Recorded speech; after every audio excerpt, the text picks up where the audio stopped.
الحمد لله نحمده ونستعينه ونستغفره ونؤمن به ونتوكل عليه ونعوذ بالله من شرور أنفسنا ومن سيئات أعمالنا من يهده الله فلا مضل له ومن يضلل فلا هادي له وأشهد أن لا إله إلا الله وحده لا شريك له وأشهد أن محمدا عبده ورسوله أما بعد أعوذ بالله من الشيطان الرجيم بسم الله الرحمن الرحيم إن الله لا يغير ما بقوم حتى يغيروا ما بأنفسهم ہم تو مائل بکرم ہیں کوئی سائل ہی نہیں راہ دکھلائے کسے رہ روی منزل ہی نہیں ہم تو مائل بکرم ہیں کوئی سائل ہی نہیں راہ دکھلائے کسے رہ روی منزل ہی نہیں قوم مذہب سے ہے قوم مذہب سے ہے مذہب جو نہیں تم بھی نہیں جذب باہم جو نہیں محفل انجم بھی نہیں جذب باہم جو نہیں محفل انجم بھی نہیں میرے دینی ملی بھائیوں بزرگوں نوجوانوں اور عزیزوں پردہ نشین ماں اور بہنوں اللہ رب العالمین کا شکر و احسان ہے کہ اس نے ہمیں آپ کی اس گاؤں میں یہ تیسری یا چوتھی بار خطاب کا موقع ملا یقیناً یہ آپ لوگوں کی محبت آپ لوگوں کی چاہت اور میرے لیے سعادت کی بات ہے میں اللہ رب العالمین سے سب سے پہلے دعا کروں گا کہ اللہ رب العالمین ہماری باتوں کو اور نفع بخش بنائے اور ہم تمام لوگوں کو اس پر عمل کرنے کی توفیق عطا فرمائے آج کا جو ماحول ہے اور آج کے جو حالات ہیں آج مسلمانوں کی ارد گرد جو گھیرا تنگ ہو رہا ہے ہمارے اوپر جو ظلم اور مصیبت کے پہاڑ توڑے جا رہے ہیں میں کوشش کروں گا ان کے اسباب اور ان کے ازالے کے لیے کچھ باتیں آپ کے سامنے رکھوں میرے محترم بھائیوں میں عرض کروں گا آپ سے کہ قومیں مال سے عزت نہیں پاتی قومیں مال دولت سے عزت نہیں پاتی قومیں صرف ٹیکنالوجی سے عزت نہیں پاتی مجھے بتاؤ ڈاکٹر کی ڈگری لینے والوں انجینئر بننے والوں عالم و مولانا بننے والوں صلاح الدین ایوبی کے پاس کون سی ڈگری تھی کون سا ڈپلوما تھا کون سی سند تھی ان کے پاس ہاں تھا اگر تو دین کا تھا توحید کا تھا ایمان کا تھا اسلام کا تھا جانبازی کا تھا شہادت کا تھا اللہ نے ان کو عزت دی طاقت دی تھی قوت دی تھی ہمت دی تھی جرات دی تھی انہوں نے بلندیاں حاصل کی فتوحات حاصل ہوئے اسلام کے مقام و مرتبہ کو بلند کیا اقصی واپس لی صلیبیوں سے جنگ لڑی تھی علامہ اقبال رحم اللہ نے جواب شکوہ کے اندر بڑا اچھا نقشہ کھینچا ہے کلمہ پڑھنے والوں کا کہ تمہیں شکوے کرنے آتے ہیں تمہیں گلے کرنے آتے ہیں بادل گرجتے ہیں تو ہم پر بجلیاں چمکتی ہیں تو ہم پر سیلاب آتے ہیں تو آج ہمارے اوپر تباہیاں آتی ہیں تو ہمارے اوپر یورپ والے تو مزے کر رہے ہیں عیش کر رہے ہیں عیش کی زندگی گزار رہے ہیں وہ گلے کرنے والوں وہ آبا تمہارے تھے وہ بڑے تمہارے تھے وہ بزرگ تمہارے تھے وہ اسلاف تمہارے تھے صفحے باطل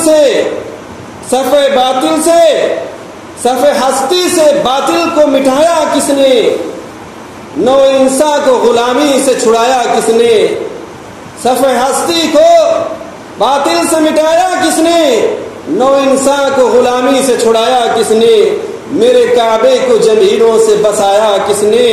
میرے قرآن کو سینوں سے لگایا کس نے؟ آج ہمیں اپنی تاریخ میں کوئی امام بخاری نظر نہیں آتا؟ کیا آج ہمیں کوئی ابن القیم نظر آتا ہے؟ آج ہمیں اپنی تاریخ میں کوئی امام ابن تیمیہ نظر آتا ہے؟ اپنی تاریخ میں آج ہمیں کوئی عبد الوہاب نظر آتا ہے؟ اسماعیل شہید نظر آتا ہے؟ آج ہماری تاریخ بانجھ ہے۔ کچھ ہیرے تھے مگر ہم نے قدر نہ کی، کچھ پیارے تھے لیکن ہم نے انہیں گنوا دیا۔ آج ہم ذلیل ہو رہے ہیں، آج ہم خوار ہو رہے ہیں، آج ہم ہر جگہ مار کھا رہے ہیں، جہاں دیکھو خون پہ لت پت ہماری لاشیں ہی لاشیں۔ تھے تو آبا وہ تمہارے، تھے تو وہ آبا تمہارے ہی، مگر تم کیا ہو؟ ہاتھ پہ ہاتھ دھرے منتظر فردا ہو، جن کو آتا نہیں دنیا میں کوئی فن تم ہو، جن کو آتا نہیں دنیا میں کوئی فن تم ہو، نہیں جس قوم کو پروائے نشیمن تم ہو۔ بس اللہ کی مدد آ جائے گی، ابابیل آ جائیں گے، بادل کو شکست ہو ہی جائے گی۔ یہ ہے ہمارا ایمان، یہ ہے ہمارا اسلام، یہ ہے ہمارا عقیدہ۔ این الامت الاسلامیہ؟ کہاں ہے امت اسلامیہ؟ کہاں ہے اسلام کے سپوت اور نوجوان؟ کہاں ہے اسلام کے علم بردار؟ ہم کب ہوش میں آئیں گے؟ ہم خواب غفلت سے کب بیدار ہوں گے؟ ہمارے بچے راہ راست پر کب آئیں گے؟ ہم دینی طور طریقے کو کب اپنائیں گے؟ ہم اسلامی تہذیب و ثقافت کو کب اپنائیں گے؟ حد ہو گئی ہر کام کی، ہمیں پھر بھی کوئی پرواہ نہیں۔ نام عبداللہ، نام عبد الرحمن، نام مبارک، نام ہمارے اسلامی ہوں گے۔ احمد ہوگا، محمد ہوگا، طیب ہوگا، کلام ہوگا، یوسف ہوگا، ابراہیم ہوگا۔ نام ہمارے انبیاء کے ہوں گے، نام ہمارے صحابہ کرام کے ہوں گے، اور کام ہمارے سگریٹ سے دھواں اڑانے والے، دوسروں کو پریشان کرنے والے، نشہ کرنے والے، نشے میں دھت مرنے والے، خود مرنے والے اور دوسروں کو بھی مارنے والے، تمباکو کھانے والے، گٹکا و پکار کھا کر ہر جگہ گندگی پھیلانے والے، سود کھانے والے، جھوٹ بولنے والے، رسم و رواج میں حد سے آگے بڑھنے والے، بدعت کو رواج دینے والے، اپنی زبان سے دوسروں کو زخمی کرنے والے، جھوٹ بولنے والے، دھوکہ دینے والے، فراڈ کرنے والے، ہیلا بہانہ کرنے والے، بے حیائی اور بے پردگی کو فروغ دینے والے، مفت کے ملا اور اسلام کو بدنام کرنے والے، یہ ہمارے کام ہیں، یہ ہمارے نام ہیں اور یہ ہمارے آج کے اثر ہیں۔ جب میں اپنے اوپر اسلام نافذ نہیں کر سکا، میرے بھائیوں، جب میں اپنے اوپر اسلام نافذ نہیں کر سکا، جب میں اپنے گھر میں اسلام نافذ نہیں کر سکا، جب میں اپنے رشتہ داروں میں اسلام نافذ نہیں کر سکا، میرے کاروبار میں اسلام نافذ نہیں ہو سکا، شادی و نکاح میں اسلام کا نفاذ نہیں ہو سکا، میری تہذیب میں اسلام نہیں آ سکا، میری ثقافت میں اسلام کا نشان نہیں آ سکا، ادخلوا فی السلم کافہ، اسلام میں مکمل طور پر پورے کے پورے اسلام میں داخل ہو جاؤ۔ اللہ رب العالمین کا یہ پیغام ہمیں یاد نہیں رہا، وما کان لمؤمن ولا مؤمنۃ کا پیغام ہمیں یاد نہیں رہا، تو پھر ہم کیسے مسلمان، کیسا ہمارا ایمان جو گناہ چھوڑنے کے لیے تیار نہیں، گھر کے اندر قرآن اور بغل میں بے حیائی کا سامان۔ میرے بھائیوں، آپ توجہ سے سنو، گھر کے اندر قرآن اور بغل میں بے حیائی کا سامان، یہ ہے آج کا مسلمان۔ سینے میں قرآن ہوگا، منہ میں پان ہوگا، مسلمان جس کا نام ہوگا۔ تمباکو، سگریٹ، جوا، نشہ، گٹکا، پان، پتہ نہیں کون کون سا تماشا ہم اور ہمارے گھروں میں لگا ہوا ہے۔ قرآن گھر میں، فلمیں بھی گھر میں، ڈرامے بھی گھر میں، ناچ باجے بھی گھر میں، ماتھے پہ سجدے کا نشان، پھر بھی ہمیشہ ہم حیران۔ ماتھے پہ سجدے کا نام، پھر بھی ہمیشہ ہم حیران، ہادی جس کا نام پھر بھی ہے وہ بدنام۔ یہ کون سی تہذیب، یہ کون سا اسلام؟ مسئلے پوچھتے ہو، یہ قرآن میں وضو حالت میں پڑھا جا سکتا ہے یا نہیں؟ میرے بھائیوں، میری ماں اور بہنوں، میں توجہ چاہوں گا۔ مسئلے پوچھتے ہو کہ قرآن بے وضو حالت میں پڑھا جا سکتا ہے یا نہیں؟ مسئلے پوچھتے ہو کہ بدن پہ چھینٹے پڑ جائیں تو کیا کپڑے پلید ہو جائیں گے کہ نہیں؟ مسئلے پوچھتے ہو کہ بیٹا اگر ہمارا پڑھنے گیا ہے اور اس کو نماز پڑھنے کے لیے ٹائم نہیں ملتا ہے تو کیا نماز معاف ہے کہ نہیں؟ یہ مسئلہ نہیں پوچھتے ہو، کبھی یہ مسئلہ نہیں پوچھا کہ بیٹا نماز نہیں پڑھتا، اس کا مولوی صاحب کیا حکم ہے؟ کبھی یہ مسئلہ نہیں پوچھا کہ گھر میں بچے موبائل میں مست اور ٹائم پاس کر کے اور بے حیائی اور فحاشی میں اپنے وقت کو برباد کر رہے ہیں، گندی اور فحش فلمیں دیکھ رہے ہیں، اس کا کیا علاج ہے؟ کبھی یہ مسئلہ نہیں پوچھا کہ چہرے پہ داڑھی موڑنا کیسا ہے؟ کبھی یہ مسئلہ نہیں پوچھا کہ خواتین کا بے پردگی کے ساتھ، چست لباس کے ساتھ بازار میں بلا کسی گارجین کے، بلا کسی سرپرست کے، بلا کسی ذمہ دار کے جانا کیسا ہے؟ سود کھانا کیسا ہے؟ قبضے کرنا کیسا ہے؟ رشوت لینا جائز ہے؟ دھوکہ دینا جائز ہے؟ فراڈ کرنا جائز ہے؟ سود کھانا جائز ہے؟ کرپشن کرنا جائز ہے؟ چوراہوں پہ گپ شپ کرنا جائز ہے؟ ڈینگے مارنا اور بڑی بڑی باتیں کرنا جائز ہے؟ یہ سب نہیں پوچھتے، علماء کے قریب نہیں بیٹھتے، دل میں شیطان بھی رکھے ہیں اور رحمان کا پیار بھی، لا الہ الا ولا الہ الا، نہ ادھر نہ ادھر۔ المسلم اخو المسلم، مسلمان مسلمان کا بھائی ہے۔ میری حویلی 50 لاکھ کی، میری نوکری لاکھ روپے کی، میری گاڑی سٹائلش اور نئے انداز کی، میرا بیٹا ڈاکٹر، میرا بیٹا انجینئر، میرا بیٹا بینک مینیجر، میرا بیٹا پروفیسر، اور کتنے بھائی ہمارے بھوکے، کتنے بچے یتیم، ہمارے کتنے اقربا اور رشتہ دار مساکین، کتنی عورتیں دھکے کھا رہی ہیں، کتنے بچے غریبی کی وجہ سے تعلیم حاصل نہیں کر پا رہے ہیں۔ افسوس نہیں آپ کو ہوتا، دل افسردہ نہیں ہوتا، کبھی دل غمزدہ نہیں ہوتا۔ میں کس امت کا فرد ہوں، میں کس کا رشتہ دار ہوں، میرا تعلق کس سے ہے، میری نسبت کس سے ہے؟ میں مسلمان کہلواتا ہوں، نماز نہیں۔ میں مسلمان کہلواتا ہوں، نماز نہیں۔ میں مسلمان کہلواتا ہوں، روزہ نہیں۔ میں مسلمان کہلواتا ہوں، زکوٰۃ نہیں، اسلامی تہذیب و ثقافت نہیں، چہرے پہ پہچان نہیں، اخلاق نہیں۔ مسلمان کہلواتا ہوں، پردہ نہیں۔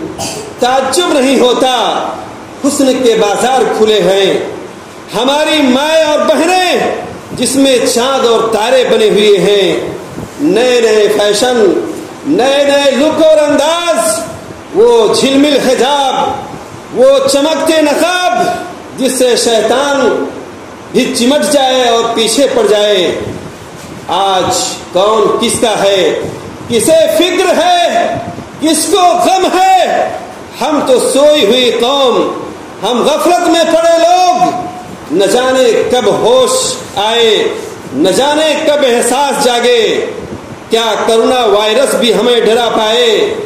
شاید ہمیں فکر چمن ہو جائے، شاید ہمیں اپنے گلشن کی فکر ہو جائے، ورنہ اب تک تو ہمارا یہی حال ہے کہ ہم نشہ کر کے، ظلم کر کے، دوسروں کا حق مار کے، امانت میں خیانت کر کے، ہر طرح کے گناہ اور کرپشن کر کے سوئے ہوئے ہیں، اور ہمیں کوئی جگاتا ہے کہ اٹھو، ہمیں کوئی جگاتا ہے کہ اٹھو اٹھو، تمہاری توحید لٹ رہی ہے تو ہم کہتے ہیں ہمیں سونے دو۔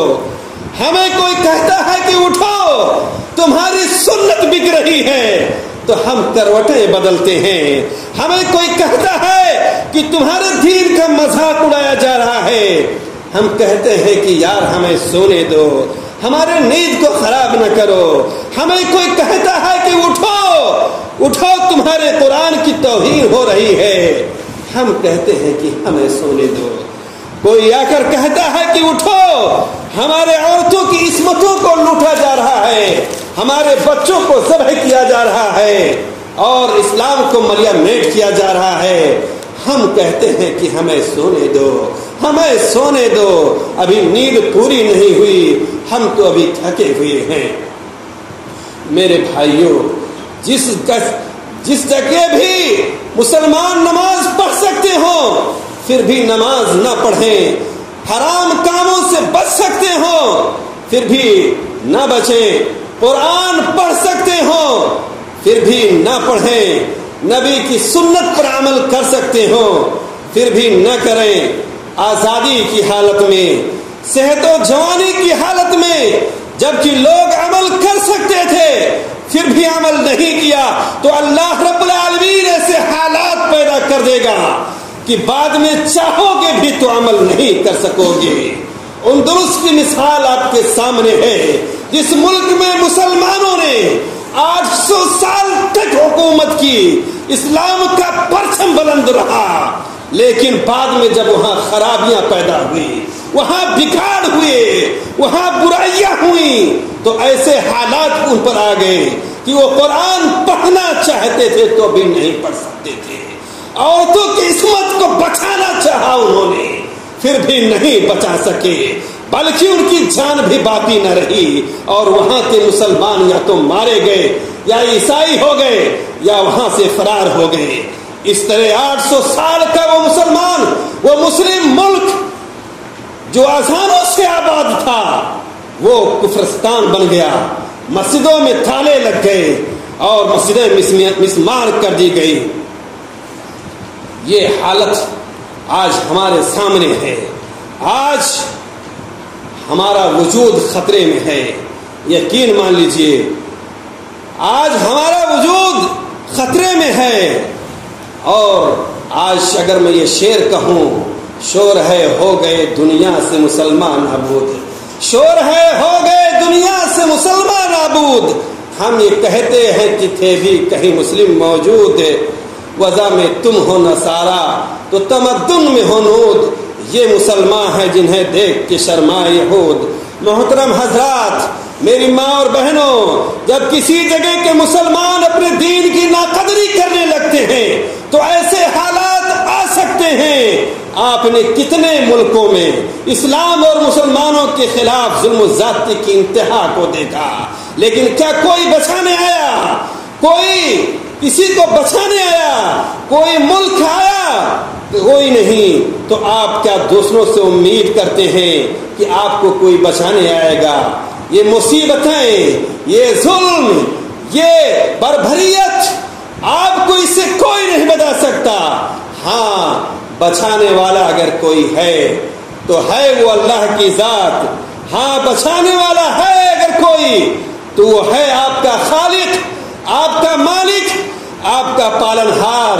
اس لیے اپنے مالک کے دین پر جمنے کا فیصلہ کر کے اٹھو, اپنے ایمان پر قائم رہنے کا فیصلہ کر کے اٹھو, اپنے گھروں کو دیندار گھرانہ بنانے کا فیصلہ لے کر اٹھو, اپنی تجارتوں کو اسلامی تجارت کا بنانے کا فیصلہ لے کر کے آگے بڑھو, اپنے بچوں کو اسلامی سانچے میں ڈھالنے کا فیصلہ لے کر ان کی پرورش برداشت کرو, اپنی بیٹیوں کو سادگی کا درس دینے کا فیصلہ لے کر ان کی تربیت کرو, اپنے گھر والوں کو کرونا وائرس سے زیادہ موبائل کے زہریلے جراثیم سے بچانے کا فیصلہ لے کر اٹھو. آج جراثیم کا خطرہ, یہ کرونا کا, آج پوری عالمی میڈیا میں اس طریقے سے ہنگامہ ہے کہ آج ہماری مسجدیں بھی سونی ہو رہی ہیں, آج لوگوں سے لوگ دور بھاگ رہے ہیں.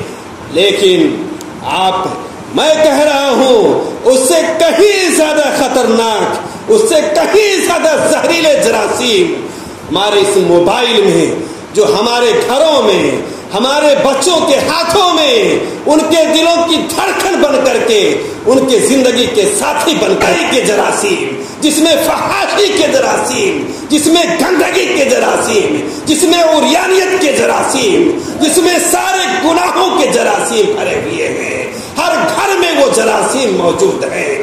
میں کہتا ہوں کرونا جراثیم سے ڈرنے کی ضرورت نہیں ہے۔ اگر ضرورت ہے ڈرنے کی، اگر ضرورت ہے دور بھاگنے کی، اگر ضرورت ہے اپنے آپ کو محفوظ رکھنے کی، تو ان موبائل کے خطرات کو، ان موبائل کے زہریلے جراثیم کو، ان کو مارو، ان کو اپنے بچوں سے دور رکھو۔ آپ کے بچوں کا وقت موبائل کا وقت نہیں ہے، تعلیم کا وقت ہے، تربیت کا وقت ہے، سیکھنے کا وقت ہے۔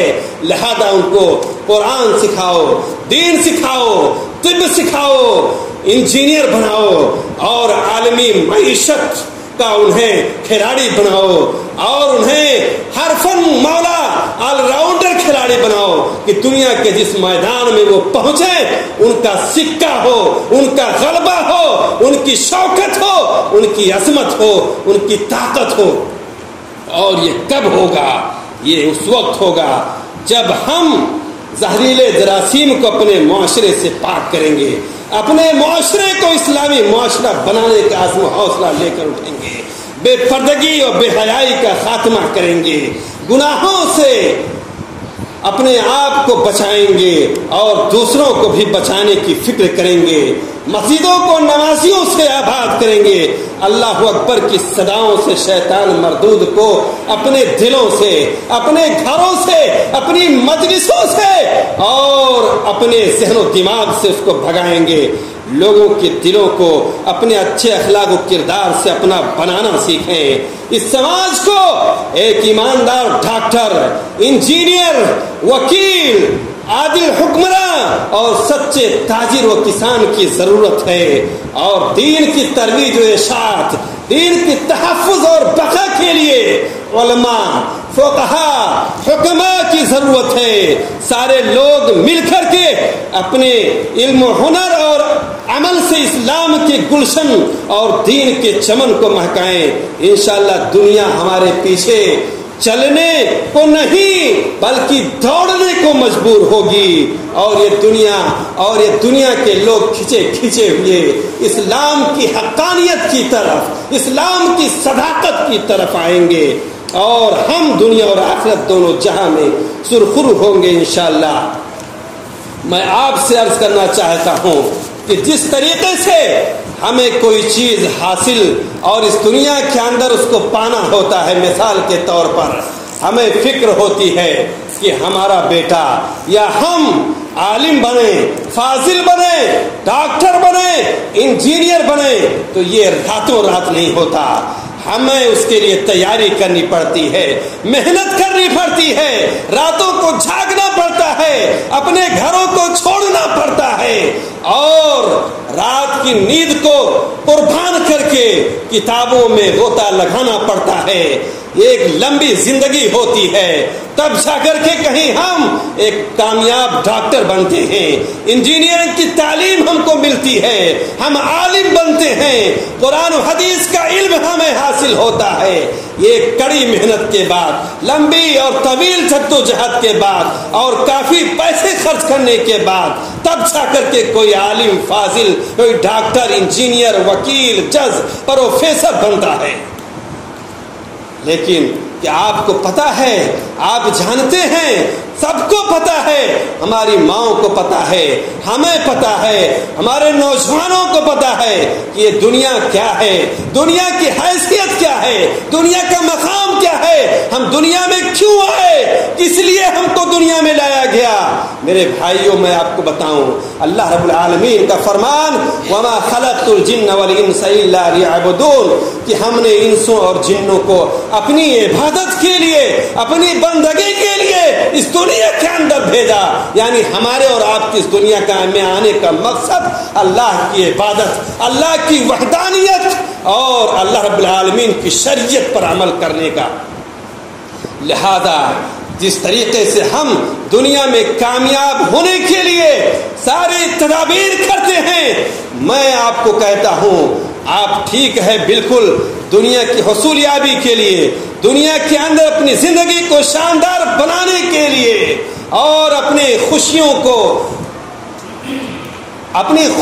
کے اندر برتری اور اس میں اضافہ پیدا کرنے کے لیے اور اپنی شان و شوکت کو بڑھانے کے لیے ٹھیک ہے جتنی ہم محنت کرتے ہیں، جتنی ہم قد و کاوش کرتے ہیں اور اپنے دماغ کا استعمال کرتے ہیں، فکر اور دھن میں لگے رہتے ہیں، اس سے کہیں زیادہ اللہ کا محبوب بندہ بننے کے لیے، اللہ کا صحیح بندہ بننے کے لیے، جو زندگی کا مقصد ہے اللہ کی بندگی اور عبادت کے لیے، ہر لمحہ، ہر پل، ہر گھڑی یہ فکر ہونی چاہیے کہ ہم کیسے، کس عمل کے ذریعے سے، کس نیکی کے ذریعے سے، کس ادا کے ذریعے سے، کس بندگی کے ذریعے سے، کس کار خیر کے ذریعے سے اللہ کا محبوب بندہ بن جائے، اللہ کی بندگی، اللہ کی رضا حاصل کر سکیں۔ جب یہ فکر جس وقت، یہ دھن جس وقت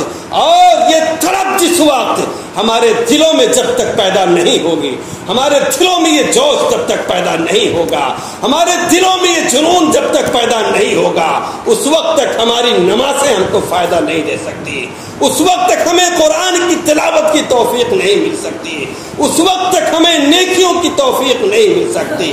آج لوگ بڑی آسانی سے کہہ دیتے ہیں، اگر پوچھا جاتا ہے مولوی صاحب، اگر پوچھا جاتا ہے کہ بھلا آپ نے نماز پڑھ لی، آپ نماز کی ادائیگی کرتے ہیں، تو لوگ کیا جواب دیتے ہیں؟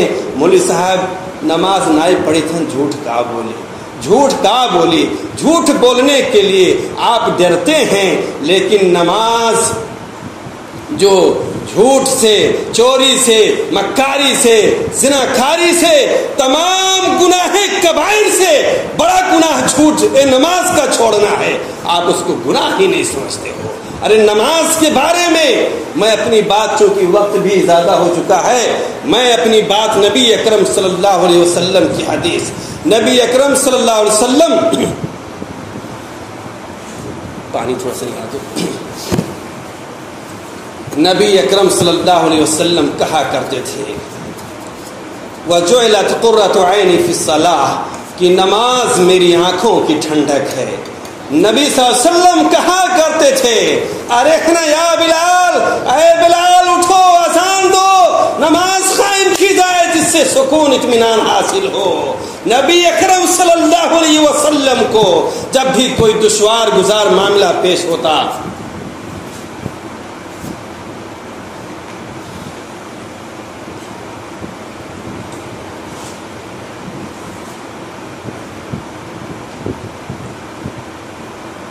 آپ مسجد کا رخ کرتے، نماز کا اہتمام کرتے، نوافل کی ادائیگی کرتے۔ آپ نوافل اس قدر پڑھتے تھے رات میں کہ آپ کے پاؤں میں سوجن آ جایا کرتا تھا۔ نماز کی محبت، نماز سے آپ مدد حاصل کرتے تھے۔ آج لوگوں کے اندر خوف ہے، ہراس ہے، آج لوگوں کے اندر بے چینی ہے اپنے ملک کے حالات سے اور بیماری کے جراثیم پھیلنے کی وجہ سے۔ آج پوری دنیا کے اندر بالکل پورا نظام درہم برہم ہو چکا ہے، لیکن سارے لوگ پریشان ہیں۔ کوئی ماسک خریدتا ہے، کوئی ماسک کو اپنے ناک میں لگاتا ہے، چہرے پہ لگاتا ہے، کوئی لوگوں سے مسافہ کرنے سے بچتا ہے، کوئی بازاروں کی بھیڑ میں جانے سے بچتا ہے۔ لوگ تمام تدابیر اختیار کرتے ہیں، لیکن جو اصل تدبیر ہے، نفع نقصان کا مالک، بیماری اور صحت کا مالک اللہ رب العالمین کی ذات ہے۔ بنا اللہ کی مرضی کے کائنات کا کوئی پتا بھی نہیں ہل سکتا۔ لیکن میں کہنا چاہتا ہوں، میں پوچھنا چاہتا ہوں، کتنے لوگ ایسے ہیں کہ جو بیماری کے خوف سے، جو اپنے ملک کے حالات کے خوف سے مسجدوں میں آ کر کے انہوں نے نمازیں ادا کی ہو، انہوں نے اللہ کے دربار میں اپنے ہاتھ کو دراز کیا ہو اور اللہ سے دعائیں کی ہو۔ بیماری کی وجہ سے جو سبق ہم کو ملا ہے، ہمارے نبی صلی اللہ علیہ وسلم نے جو دعائیں ہم کو سکھلائی ہیں، بسم اللہ الذی لا یضر مع اسمہ شیء فی الارض ولا فی السماء وهو السمیع العلیم۔ کتنے لوگوں نے اس کو پڑھا، کتنے لوگوں نے علماء سے جاننا چاہا کہ مولوی صاحب کون سی دعائیں پڑھیں۔ حضرت یونس علیہ السلام مچھلی کے پیٹ میں تھے. آپ پڑھتے تھے لا الہ الا انت سبحانک انی کنت من الظالمین. یہ تمام دعائیں ہیں, بہت ساری دعائیں ہیں, لیکن کسی نہیں, اللہ سے کوئی قریب نہیں ہو رہا ہے, اللہ سے کوئی مدد نہیں مانگ رہا ہے. اللہ کو بھول کر کے, اللہ کے خوف کو دلوں سے نکال کر کے, اللہ کی ذات کو بھول کر کے, جو اللہ ہمیشہ جس کو ہمیں اپنے سامنے رکھنا چاہیے. اللہ کا علم ہر جگہ موجود ہے, ہم جہاں بھی چلے جائیں اللہ کی پکڑ سے بچ نہیں سکتے ہیں. یہ بیماری, یہ جراثیم, یہ تو بہانہ ہے. اللہ رب العالمین جب آپ کو پکڑے گا, آپ کیا سمجھ رہے ہیں؟ آپ کو ڈھیل ملی ہے, مہلت ملی ہے, لیکن آپ مست نہ ہو. آپ ایسے سمجھیں ان بطش ربک لشدید, بے شک تیرے رب کی پکڑ بہت سخت ہے. یہ اللہ رب العالمین نے ڈھیل دیا ہے. کیسے؟ جیسے ہم مچھلی کا شکار کرتے ہیں, ہم ڈور لگاتے ہیں. میں سن رہا ہوں ہمارے باپ دادا کہتے تھے پہلے ندیوں میں جاتے تھے لوگ, ڈور لگاتے تھے, اور جب کوئی بڑی مچھلی پھنستی تھی تو ڈور کو ڈھیل کرتے تھے, ڈھیل کرتے تھے. اس کو ڈھیل کر کیا کرتے تھے؟ اس مچھلی کو اس میں تھکاتے تھے. یہ کہتے تھے کہ اگر اس کو ہم فوراً ابھی کھینچ لیں گے تو اس مچھلی کو نہیں نکال پائیں گے, مچھلی شکار سے نکل جائے گی. لیکن اس کو اتنا ڈھیل دو, اتنا ڈھیل دو کہ اس کو تھکا دو, پھر اس کے بعد آخرکار وہ مچھلی پھنسی ہوئی ہے. آخرکار وہ شکاری جب آخر میں ڈور کو کھینچتا ہے, اس کے بعد مچھلی کو نکال کر کے پانی سے خشکی پر لا کے پٹکتا ہے. بتاؤ اس مچھلی کی حالت کیا ہوتی ہے. آج ہمیں جو مہلت ملی ہے, یہ جو ڈھیل ملا ہے, اللہ گاہے بگاہے پریشانیوں سے, مصیبتوں سے اور کسی قسم کی آزمائشوں سے ہمیں آگاہ کر رہا ہے, لیکن پھر بھی ہم ہیں کہ ہمارے دلوں میں خوف نہیں پیدا ہوتے.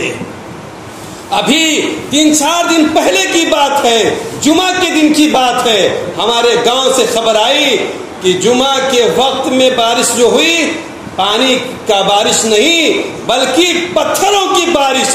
اتنے پتھر گرے کہ ایک بالش 1 فٹ تک زمین پر جمع ہو گئے, اور جمعہ میں گرا ہوا وہ پتھر رات کے نصف رات تک بھی وہ پتھر کہیں کہیں جمے رہے, تب تک بھی وہ پتھر پانی نہ بن سکے, اتنے پتھر گرے. تو اللہ رب العالمین کہتے ہیں آمنتم من فی السماء ان یرسل علیکم حاسبا, کیا تم مامون ہو اس بات سے, کیا تم بے خوف اس بات سے جو کچھ آسمان میں ہے کہ اللہ رب العالمین تم پر پتھریلی بارش کر دے, پتھروں کی بارش کر دے. فستعلمون کیف نذیر, پھر تم جان لو گے کہ کیسا ڈرانے والا کیسا تھا. آج ہمیں ڈرایا جا رہا ہے, نصیحت کی جا رہی ہے, بیان دیا جا رہا ہے, خطبہ ہو رہا ہے, تقریریں ہو رہی ہیں, ساری چیزیں, لیکن ہم ایک کان سے سنتے ہیں دوسرے کان سے نکال دیتے ہیں. میں اپنی بات کو تھوڑی سی نماز کی اہمیت بتلا کر کے کہ نبی اکرم صلی اللہ علیہ وسلم آپ نے کہا وَجُعِلَتْ قُرَّةُ عَيْنِي فِي الصَّلَاةِ, نماز میری آنکھوں کی ٹھنڈک ہے, نماز میری آنکھوں کی ٹھنڈک ہے. اذان کی وہ صدا کتنی پیاری ہے, اذان کی یہ الفاظ اتنے میٹھے ہیں, اتنے دل نشیں اور اتنے پرکیف کہ یقیناً ایمان والوں کا ایمان تازہ ہو جاتا ہے. اللہ اکبر کی صدائیں سن کر کے وہ مسجدوں کی طرف کھینچے ہوئے چلے آتے ہیں. اور نبی اکرم صلی اللہ علیہ وسلم کی حالت تو یہ تھی کہ نبی اکرم صلی اللہ علیہ وسلم جب دنیا سے آپ کے جانے کا وقت آ گیا, آپ کے اوپر مرض الموت کی شدت طاری ہوئی, موت کی بیماری, وہ بیماری جس میں آپ پر موت طاری ہوئی. نبی اکرم صلی اللہ علیہ وسلم آپ کی جب طاقت جواب دے جاتی ہے, آپ چلنے پھرنے کے لیے آپ بے بس ہو جاتے ہیں, لیکن نماز ایک ایسی عبادت ہے, نماز اس قدر نبی اکرم صلی اللہ علیہ وسلم کو محبوب ہے کہ نبی اکرم صلی اللہ علیہ وسلم حضرت عائشہ رضی اللہ تعالیٰ عنہ کا بیان ہے کہ میں دیکھ رہی ہوں کہ نبی اکرم صلی اللہ علیہ وسلم سید الکونین محمد صلی اللہ علیہ وسلم حضرت علی رضی اللہ تعالیٰ عنہ اور حضرت طلحہ رضی اللہ تعالیٰ عنہ دونوں کے کندھوں پر سہارا لے کر کے آپ مسجد نبی میں جا رہے ہیں, اور اس کے باوجود دو لوگوں کے کندھوں کا سہارا لے کر کے